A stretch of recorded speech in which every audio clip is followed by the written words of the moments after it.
The engine of a black SUV idles in the freezing night air of the arena parking lot, a low, mechanical growl that sounds like a predator waiting in the dark. Roman Reigns, the tribal chief, the man who has held the industry in a chokehold for years, walks toward that car with the swagger of a king who thinks the war is over. But the air feels different tonight. It's heavy. It's suffocating. Suddenly, the streetlights flicker and die. In the sudden, piercing silence of the underground garage, a rhythmic thud begins. Stomp, stomp, stomp. From the shadows of the concrete pillars they emerge.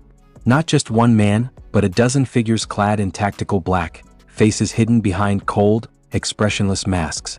And leading them, draped in a coat that looks like it was stitched together from the sins of the past, is a man who has finally lost his mind to find his purpose.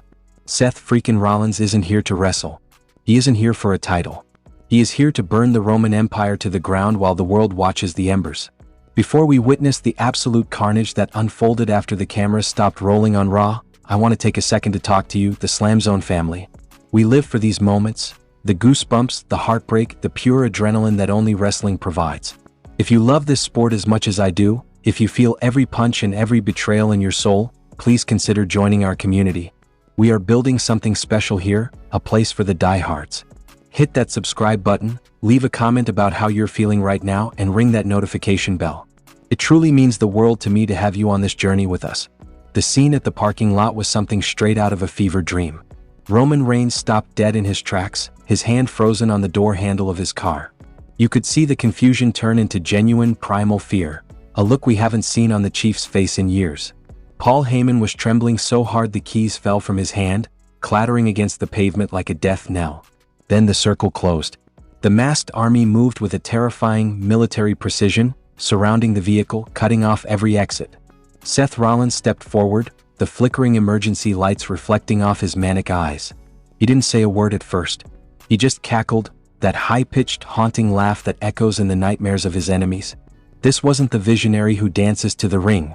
This was the architect of chaos. He leaned against the hood of Roman's car, inches away from the man who used to be his brother. The tension was so thick you could have cut it with a folding chair. The crowd that had gathered behind the security fences was dead silent. You could hear the wind whistling through the garage. Roman finally found his voice, growling out a demand for Seth to move, but Rollins just tilted his head. The tribal chief, Seth whispered, his voice dripping with venom. A king with no kingdom. A god with no believers. Suddenly, without warning, the masked army struck. It wasn't a wrestling match. It was an ambush. Two masked figures grabbed Roman's security, tossing them into the concrete walls with a sickening thud. Roman tried to fight back, swinging those heavy hands that have leveled giants, but there were too many of them. He was swarmed. He fought like a cornered animal, throwing rights and lefts, even managing to toss one masked man through the glass window of a nearby production van. The sound of shattering glass exploded through the garage, a sharp, violent punctuation to the chaos. But for every one Roman took down, two more took their place. They weren't just hitting him, they were dismantling him. They forced him toward the hood of his own car, and that's when Seth Rollins picked up a black steel pipe that had been hidden under his coat. The atmosphere was electric with dread. You could feel the energy shifting from a confrontation to a complete execution. This is where legends are made, and tonight, a legacy was being shredded. Seth raised the pipe, the moonlight catching the cold steel, and for a split second time seemed to stop. Roman looked up, blood trickling from his lip, breathing heavily, the weight of his entire reign crashing down in this one moment of vulnerability. Before we get to the shocking conclusion of this parking lot war, I have to ask you, hit that like button, subscribe to SLAMZONE, and join the family for more intense wrestling breakdowns every week. Your support is the fuel that keeps this channel running, and I'm so grateful to have you here in the front row with me. The assault continued with a brutality we haven't seen on television in a decade. Rollins didn't swing the pipe, not yet. He used it to choke Roman, pressing the steel against his throat and forcing him down onto the trunk of the car. The masked army held Roman's arms back, pinning him against the cold metal. Seth leaned in close, his nose almost touching Roman's. "You thought the bloodline was the only power in this world?" Seth hissed. "I built you, Roman. And I am the only one allowed to break you." What happened next sent shockwaves through the entire arena. One of the masked men stepped forward and handed Seth a black spray paint can. In an ultimate act of disrespect, Seth began to spray paint a massive neon red X across the hood of Roman's prized vehicle, then turned the can on Roman's own shirt. It was a branding. A declaration of war that transcended the ring. Roman, fueled by a final burst of pride, managed to kick one attacker away and lunged at Seth, grabbing him by the throat. For a moment, the old Roman was back. The powerhouse, the juggernaut. He slammed Seth against the car, the metal groaning under the impact. The few fans watching from the rafters started chanting "Shield, shield, shield." But the nostalgia was short-lived. The masked army swarmed again, dragging Roman off Rollins.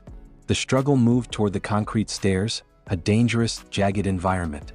Roman was exhausted, his movements slowing, his eyes glazed. This was a man who had survived Brock Lesnar, Goldberg, and John Cena, but he couldn't survive the numbers game of a madman. Seth stood back, watching the carnage with a twisted smile, straightening his suit as if he were watching a beautiful piece of art being painted. Then came the moment that no one saw coming. Just as the masked army prepared to hoist Roman up for what looked like a powerbomb off the elevated loading dock, one of the masked figures stopped. He grabbed Seth's arm. The crowd gasped. Was there a traitor in the midst of the chaos? Seth looked at the masked man, confused, his smile fading into a sneer. The masked figure slowly reached for his own face, his fingers trembling. The silence was deafening. You could hear the distant sirens of local police approaching the arena, but they were too far away to help. The masked man pulled the fabric away, revealing a face that made the entire world of professional wrestling stand still. It was a face we haven't seen in a ring in years, a face that changed the trajectory of the entire industry. The reveal was so shocking that even Roman, battered and bruised on the floor, stopped crawling to stare. The twist wasn't just that someone had returned, it was who they were aligned with. As the sirens got louder and the screen began to fade to black, Seth Rollins didn't look angry, he looked triumphant. He hugged the mysterious returnee, and the masked army stood in a line, a new wall of power that makes the bloodline look like a playground gang. Roman Reigns was left lying in the dirt, his empire in ruins, his car a monument to his defeat, and a new shadow looming over the entire company. What a moment. This is the kind of storytelling that reminds us why we fell in love with this business in the first place. The landscape has been permanently altered, and the road to the next pay-per-view just became a highway to hell. The architect didn't just bring a chair this time, he brought an army. If your heart is still racing like mine, please don't forget to hit that like button, subscribe to SLAMZONE, and join the family for more intense wrestling breakdowns every week. We are just getting started, and I want you there for every single twist and turn. What do you think this means for Roman? Is the Tribal Chief's era finally over? Let me know in the comments below. Until next time, stay tuned to the Zone, the SLAMZONE. I'll see you at the next bell.